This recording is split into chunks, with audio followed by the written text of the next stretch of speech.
আমরা এবারে যাচ্ছি মোহাম্মদ আবু নাঈম আপনার কাছে। আপনি বলছিলেন সুন্দর কথা যে আল্লাহ তাআলা পানির ভিতরেও একই সাথে পানি প্রবাহমান, কিন্তু এক জায়গায় এক কালার। মারাজাল বাহরাইনি ইয়ালতাকিয়ান বাইনাহুমা বারযাখুল লা ইয়াবগিয়ান। কোরআনের সূরা ইয়াসিনে বলেছেন ওয়াকুল্লুম ফি ফালাকিন ইয়াসবাহুন।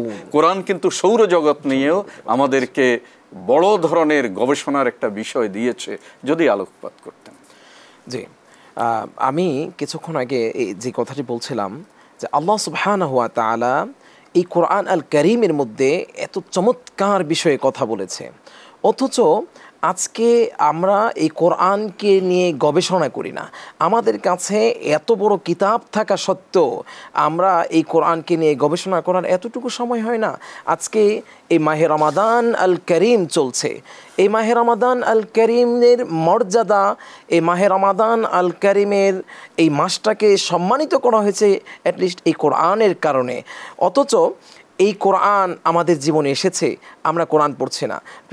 প্রিয় উপস্থিতি, আপনারা যারা দেখছেন, আমাদের এই কোরআন আল কারীম কাল হাসরের ময়দানে আমাদের বিরুদ্ধে দাঁড়াবে, এবং আমি যদি এই কোরআন পড়ি তাহলে সে আমার প্রোটেকশন হয়ে দাঁড়াবে, যে আল্লাহর কাছে বলবে আল্লাহ তো আমি এই কোরআনকে গবেষণা করলে পরে আমি সৌরজগৎকে জানবো, আমি ভূমণ্ডলকে জানবো, আমি নবমণ্ডলকে জানবো, আমি এই আমাদের চোখের আড়ালের অনেক বিষয় আল্লাহ সুবহানাহু ওয়া তাআলা এই কোরআনে বলেছেন। আল্লাহ তাআলা কোরআনে তারকারাজির কথা বলেছেন, সূর্যের কথা বলেছেন, চন্দ্রের কথা বলেছেন, লোহার কথা বলেছেন, আল্লাহ তাআলা দামি দামি বস্তুর কথা বলেছেন এই কোরআন আল কারীমে। এই জন্য আমরা আমাদের দর্শক শ্রোতাদেরকে আকুল আবেদন করব, কোরআনকে শুধু পড়া নয়, কোরআন আমি যতটুকু পড়ব, গবেষণা করব, আর পড়লে 10 নেকি, আর যদি আমি অন্যভাবে গবেষণার খাতিরে পড়ি তাহলে এটার সওয়াব কিন্তু আল্লাহ তাআলা অনেক অনেক গুণ বৃদ্ধি করে দেবেন। এই জন্য শুধু পড়া নয়, আমরা গবেষণা করব, গবেষণা করলেই আমাদের মধ্যে ইবনে সিনা আবার আমাদের মধ্যে ফিরে আসবে, আমরা ইবনে সিনার তৈরি করতে পারবো ইনশাআল্লাহ।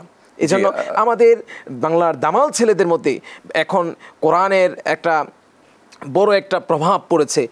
বাংলার ছেলেরা এখন স্কুল কলেজের ছেলেরা আলহামদুলিল্লাহ কোরআন পড়ছে। আমরা দেখেছি ঢাকা ইউনিভার্সিটিতে নামাজের ব্যবস্থা করা হয়েছে, এরপরে মহিলাদের জন্য নামাজের ব্যবস্থা করা হয়েছে। তার মানে আমরা ইসলামের দিকে যাচ্ছে, আগামীর দিন ইসলামের দিন। আপনি সুন্দর একটা কথা বলেছেন। আসলে ঢাকা বিশ্ববিদ্যালয় হলো আমাদের এদেশের জাতির একটা গৌরব, এখান থেকে আমরা অনেক বড় বড় মেধা বের করি। সুতরাং প্রিয় দর্শক এবং যারা শুনছেন, বুদ্ধিজীবী মহলে যারা রয়েছেন, তাদের এই দিকে একটু দৃষ্টি দেওয়া উচিত, যাতে করে ঢাকা বিশ্ববিদ্যালয় ইসলামিক স্টাডিজ এবং আরবি বিভাগে যে সকল ছাত্র আছে, অনেক মেধাবী স্টুডেন্ট আছে, এদেরকে গবেষক বানানো প্রয়োজন, এদেরকে বিজ্ঞানী বানানো প্রয়োজন। লাশ-শামসু ইয়ামবাগী লাহা আন তুদরিকাল কমর ওয়ালাল লাইলু সাবিকুন নাহার ওয়া কুল্লুন ফি ফালাকিন ইয়াসবাহুন। কোরআন কত আগে বলেছে যে সৌরজগতের কথা, বিজ্ঞানীরাও বলছে, কিন্তু সূর্য চাঁদকে ধরতে পারে না, চাঁদও সূর্যকে ধরতে পারে না, কারণ আল্লাহ কক্ষপথগুলো এভাবে আলাদা আলাদা তৈরি করে দিয়েছেন।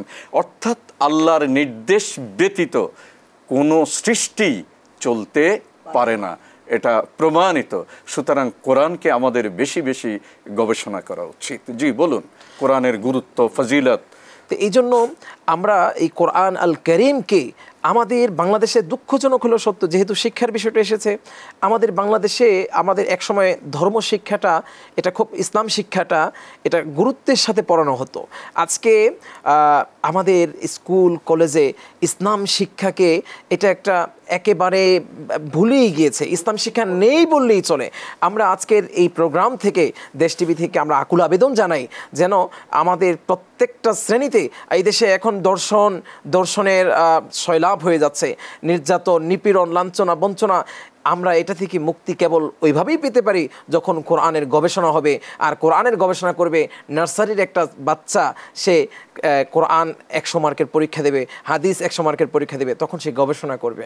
এভাবে করে মাস্টার্স পর্যন্ত যদি প্রত্যেকটা ক্লাসে যদি তার কোরআন ও হাদিস থাকে, তাহলে আমরা ধরেই নিতে পারি আমাদের একজন বাংলাদেশের নাগরিক, পাশাপাশি সে একজন আলেম। আর একজন আলেম কখনো দর্শনের সাথে সম্পৃক্ত থাকতে পারে না। আপনি শুনলে অবাক হবেন, আপনার আলোচনার রেশ ধরেই আমি বলছি, বিগত সময়গুলোতে জাতীয় বিশ্ববিদ্যালয়, এদেশের অনেকগুলো কলেজের নেতৃত্ব তারা দিচ্ছে, কিন্তু কোথাও ইসলামিক স্টাডিজ অনার্স এবং মাস্টার্স তারা অ্যাফিলিয়েশন দেয়নি, তারা অনুমতি দেয়নি, এটা জাতির জন্য একটা দুঃসংবাদ।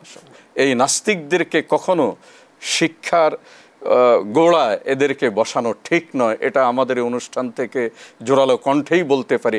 আসলে এরা নির্বোধ, বোকা, এরা ইসলাম সম্পর্কে কিছুই বোঝে না।